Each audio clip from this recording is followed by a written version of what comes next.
শিক্ষার্থীরা আসসালামু আলাইকুম। আজকে আমি ব্যাকরণ পাঠের অত্যন্ত গুরুত্বপূর্ণ একটি পাঠ নিয়ে আলোচনা করবো, সেটি হচ্ছে ধ্বনি এবং বর্ণ।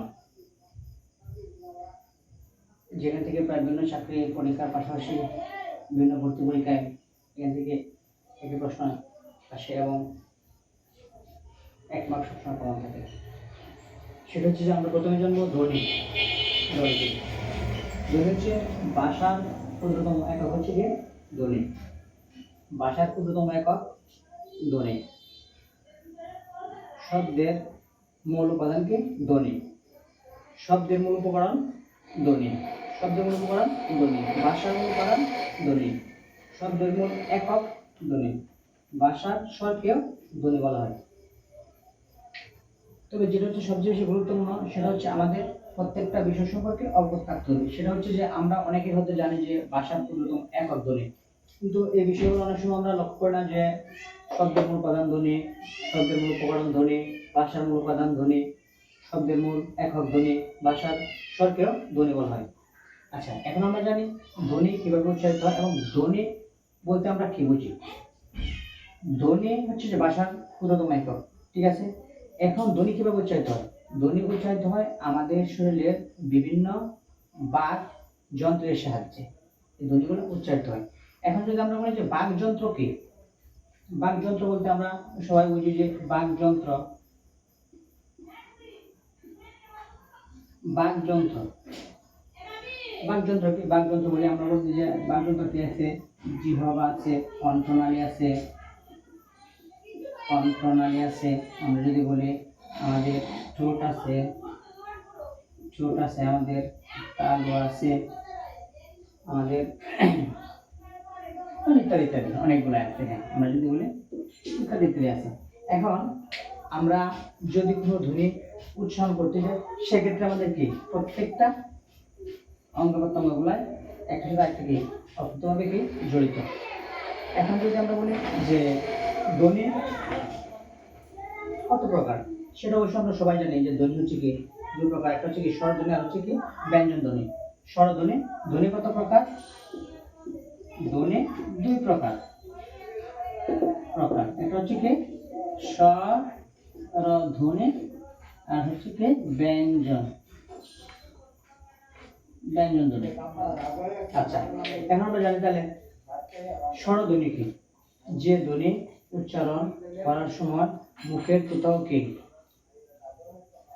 বাধা প্রাপ্ত হয় না, কোথাও মুখের কোনো অঙ্গ প্রত্যঙ্গের বাধা ছাড়াই উচ্চারিত হয়, সেটা হচ্ছে কি স্বরধ্বনি।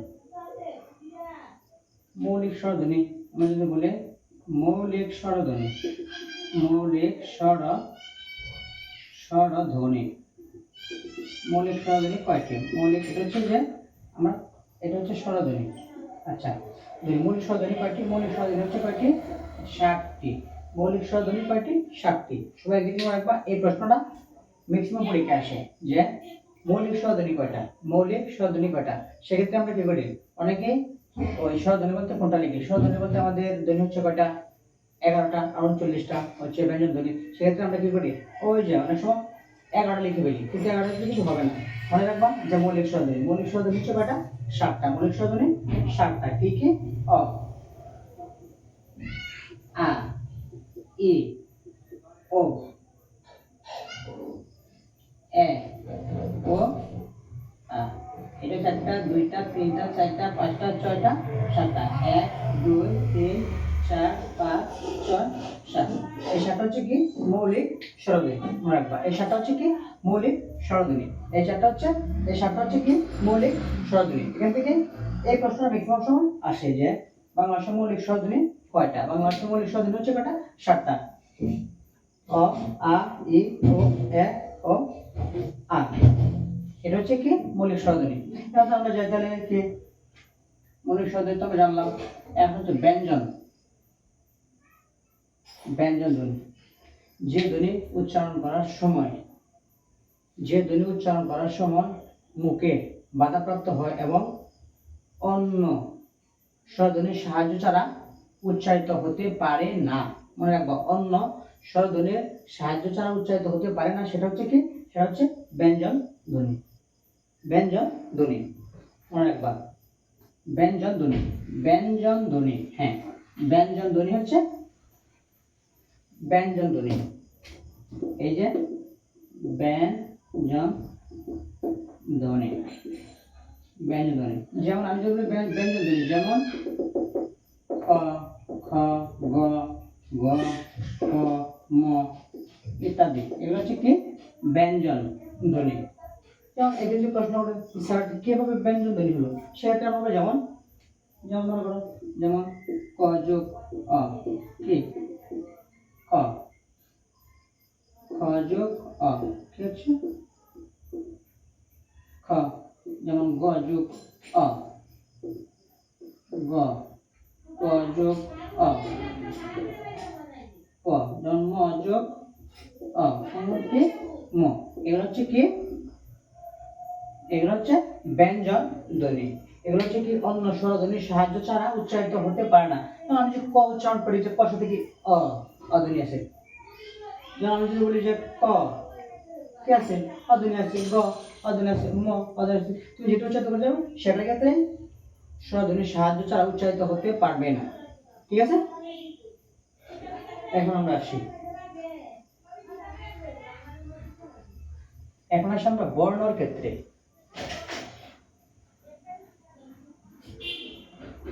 বর্ণ কি, যেমন আমরা যদি বর্ণ, বর্ণ ধ্বনির লিখিত রূপকে কি বলে, বর্ণ বলে। ধ্বনির লিখিত রূপকে বর্ণ বলে। ধ্বনি মানে কি, আমরা তো জানি সাউন্ড, সাউন্ড মানে কি ধ্বনি। এটা যখন আমরা লিখতে যাই, মানে খাতার মধ্যে কোথাও যদি লিখতে যাই, তো সেক্ষেত্রে কি হয়, আমার সাউন্ডটা, এই যে একটা শব্দ, একটা কথা যদি আমি বলি, যেমন অ বলি, সেটা কি হয়, একটা শব্দ হচ্ছে, সাউন্ড হচ্ছে, একটা ধ্বনি হচ্ছে। এটা লিখিত রূপ যদি খাতায় লিখি, সেক্ষেত্রে কিন্তু বলে এটা বর্ণ হবে। তাহলে ঠিক আছে, যে ধ্বনির, ধ্বনির লিখিত রূপকে বর্ণ বলে। ধ্বনির লিখিত রূপকে কি বলে, বর্ণ বলে। আচ্ছা, আমরা এখন বলি, এখন তো আমরা সবাই একটা জিনিস জানি যে বর্ণকে দুটি ভাগে ভাগ করা হচ্ছে, একটা হচ্ছে স্বরবর্ণ আর হচ্ছে কি ব্যঞ্জন বর্ণ।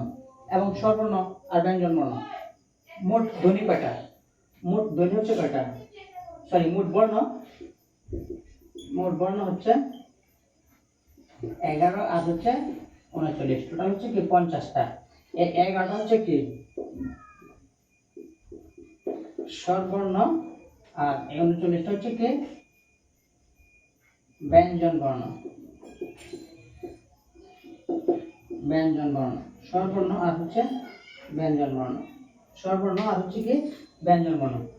আর এখন একটা প্রশ্ন, এখান থেকে যে বিষয়টা সবচেয়ে গুরুত্বপূর্ণ, সেটা হচ্ছে যে যদি বর্ণ থেকে প্রশ্ন আসে, সেক্ষেত্রে সেটা হচ্ছে কি, আমরা তো সবাই জানি মোট বর্ণ যদি 50টা হয়, তাহলে পূর্ণমাত্রা কয়টা, পূর্ণমাত্রা, অর্ধ, অর্ধমাত্রা আর হচ্ছে কি মাত্রাহীন। যদি আমরা বলি যে মোট তো 50টা, হ্যাঁ এটা সবাই জানে, 11টা আর 39টা হচ্ছে কি, 11টা 39টা হচ্ছে 50টা, মোট বর্ণ হচ্ছে 50টা। তো আমাদের 50টাকে কিন্তু আবার 3 ভাগে ভাগ করা হয়েছে। 3 ভাগে ভাগ করা হচ্ছে কি কি নাম, একটা হচ্ছে যে পূর্ণমাত্রা, অর্ধমাত্রা আর হচ্ছে কি মাত্রাহীন। আচ্ছা, এখন তোমরা সবাই একটা বিষয় খেয়াল করবা, সেটা হচ্ছে যে মনে রাখা একটা টেকনিক। আমরা কিন্তু বিভিন্ন পরীক্ষায় আসে, এখান থেকে একটা প্রশ্ন আসে অনেক সময়, অর্ধমাত্রা আর হচ্ছে মাত্রাহীন। বিশেষ করে এই দুইটা জায়গায় আমাদের সব প্যাচ লাগে। একটা প্যাচ কিরকম প্যাচ, যে পূর্ণমাত্রা কি 8টা না অর্ধমাত্রা 8টা, পূর্ণমাত্রা কি 10টা না অর্ধমাত্রা 10টা, সেই বিষয়টা আজকে আমি একেবারে ক্লিয়ার করে দেবো। জাস্ট 30 সেকেন্ড বসে থাকো।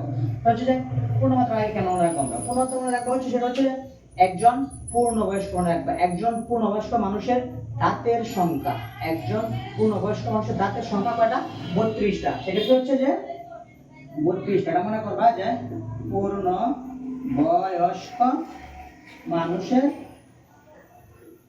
দাঁতের সংখ্যা, সংখ্যা একজন পূর্ণবয়স্ক মানুষের দাঁতের সংখ্যা কয়টা, 32টা। এই যে 32টা। এটা তো সবসময় খেয়াল থাকবে, হ্যাঁ সবাই খেয়াল করবে, এটা সবাই এই টেকনিকটা মনে রাখবা। একজন পূর্ণবয়স্ক মানুষের দাঁতের সংখ্যা কয়টা? 32টা। আচ্ছা 50টা থেকে যে 32 চলে যায় তাকে কয়টা? তাকে আর মনে করতে কয়টা? 18টা থাকে। আচ্ছা 18টা, এখানে আমাদের বাকি রয়েছে অর্ধমাত্রা আর হচ্ছে কি মাত্রাহীন। আচ্ছা এখন আরেকটা জিনিস, একটা কবিতার লাইন মনে রাখবা। লাইনটা হচ্ছে যে তুমি সেক্ষেত্রে অর্ধমাত্রা বের করতে পারবা। আমরা যদি এটা শিখি যে গাদা শেখে ঋণ প্রথা, গাদা শেখে ঋণ প্রথা, তার মানে দেখো কয়টা? 1 2 3 4 5 6 7 8। এই হচ্ছে 8টা হচ্ছে কি আমার, এই 8টা হচ্ছে কি অর্ধমাত্রা। আমরা এই জিনিসটা মনে রাখবো, এই 8টা হচ্ছে কি অর্ধমাত্রা। গাদা শেখে ঋণ প্রথা, সেক্ষেত্রে এখানে চলে গেছে কয়টা? 32টা। 32টা, 8টা হচ্ছে অর্ধমাত্রা। তোমরা এই লাইনটা মনে রাখলে তোমাদের সব সমস্যা এক নিমেষে শেষ। সেক্ষেত্রে তোমাদের গণ নিয়ে আর কোনো ঝামেলা হবে না। কিন্তু 32 15 চলে যায়, অর্ধমাত্রা পাইছে 8টা, আমরা তাই কয়টা? 32টা, 8টা কয়টা? 40টা, 8টা কয়টা? 10টা। 10টা হচ্ছে কি আমাদের মাত্রাহীন। আমরা ক্লিয়ার করব একেবারে সবচেয়ে সহজ হচ্ছে কি 10টা। তার মানে আমাদের 50টা হয়ে গেছে, 50টা।